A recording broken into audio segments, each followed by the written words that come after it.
I am here with Jorge Masvidal. How you doing, brother? Same old, same old? Same old, same old.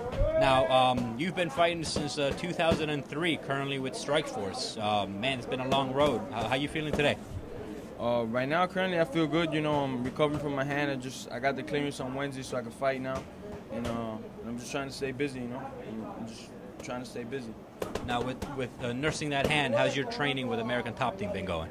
My training's been going good. I've just been focused on grappling, wrestling, you know, pad work. I've been sparring, but not nothing crazy, you know.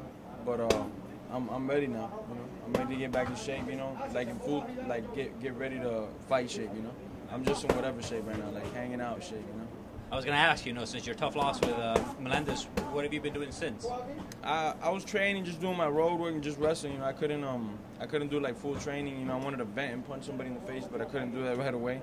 So I was just a lot of road work and stuff at first. Initially, I was just doing, you know, just you know, blow some steam like that and stuff, and that's it. You know, just visualizing what I want to do. You know, I just want to get as many wins as I can this year to set myself up for another title shot. You know, whenever that comes. Yeah, I was going to ask you, with him being at the top of the heap in that weight class and Strikeforce cutting down to 8 shows a year, you know, what are your thoughts on that? And if you do get on a card, who do you want to face? Really, I just want to face whoever's on a winning streak. There's nobody that I'm going to give advertisement to and say their name here, you know. They're all a bunch of dead guys walking around, you know, just whoever wants to fight, man. Whoever has the balls to step up and fight, you know, and that's it. But Strikeforce cut the shows down to 8 fights a year. I mean, my chances of getting on the card 3 times a year is pretty slim to none, you know. You got 3 fights left in your contract. Yeah, I got 3 fights left on my contract, but that's not even the thing. Is that a decent year would be 4 fights, you know. If I get 3 fights in a year, okay, I'll be okay with it. But 4 fights is good, you know. Them having only 8 shows a year, I mean, how many fights can I possibly do, you know? So that's my biggest concern right now. With the growing roster of fighters. Yeah, and then the roster of fighters and then the undercards, what am I going to be? It just doesn't make sense, you know. If you do the math, they're having 8 shows a year. There's no way I get to fight 4 times. Hopefully they'll let me fight outside my contract and I'll be able to get decent money outside, but, you know, I don't want to do that, you know. I'd rather stay with Strikeforce, just rather stay with Zuffa, with the promotion. So I'd rather just, at this point, for them to bring me over to UFC or just keep me busy is all I want, you know, because I got a family. This is how I feed my family. This is how I take care of my bills. If I can't get paid fighting, what am I going to do, you know, rob a 7-Eleven?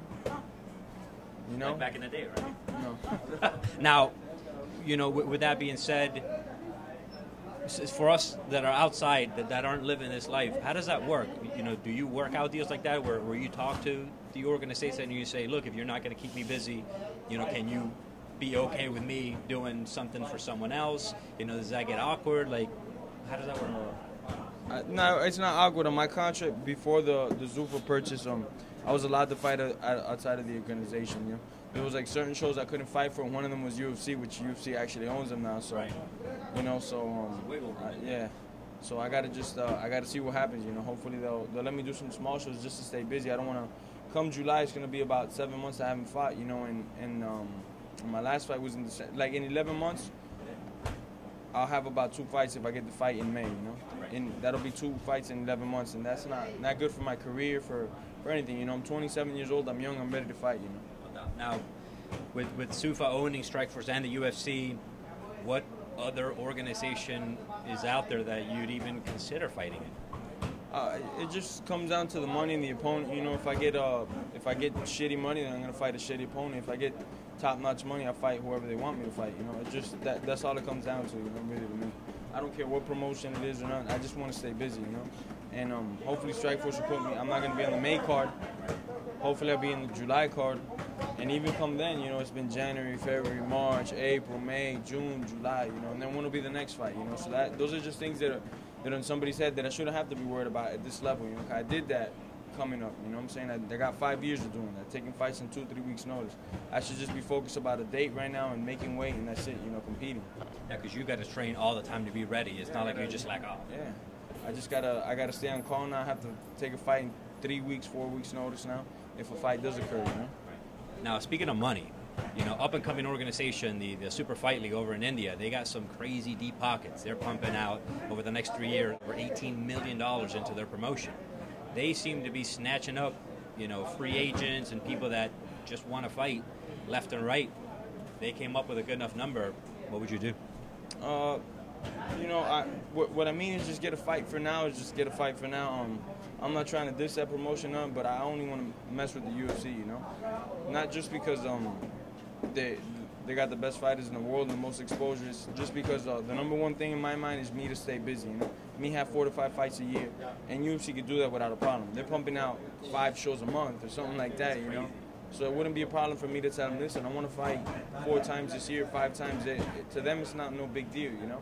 And that's my biggest concern at this moment, you know, is just making sure that I stay active.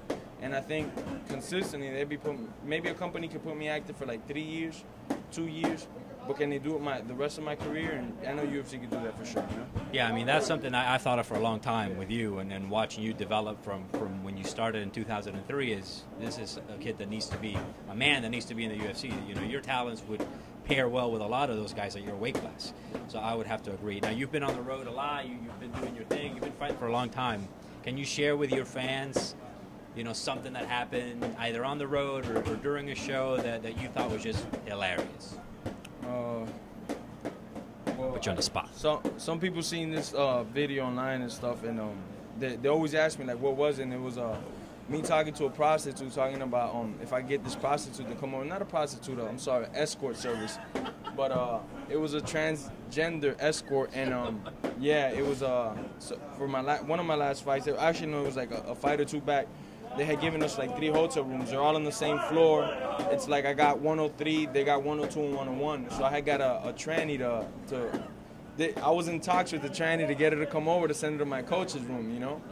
And I probably went through about like 15 of them because they're real shy. I noticed, I never knew that they really don't want to come out because they think everybody wants to like beat them up or something like that, you know? They were telling me to go places, to come there. I was like, you guys got to come here, I'll pay extra. So I finally get one to show up after like 15 phone calls, and this is on my downtime. I have like 2-3 hours to myself at night, you know, and I'm an insomniac. I don't sleep much. So I finally got one to come. I get her to go to the room, or him or her, or whatever he likes being called. And he's there by the room, and I don't want to open the door and see, but so I crack my door open. I'm seeing through the peephole, and I just hear like bang bang. They're banging. They're calling my phone. I'm putting my phone on silent. Finally, they open up the door, and this is like at 12:30 at night. Whoever opens the door is like half butt naked, you know, because everybody's like sleeping already. They're in their boxes, they open the door, and all you hear is a what the?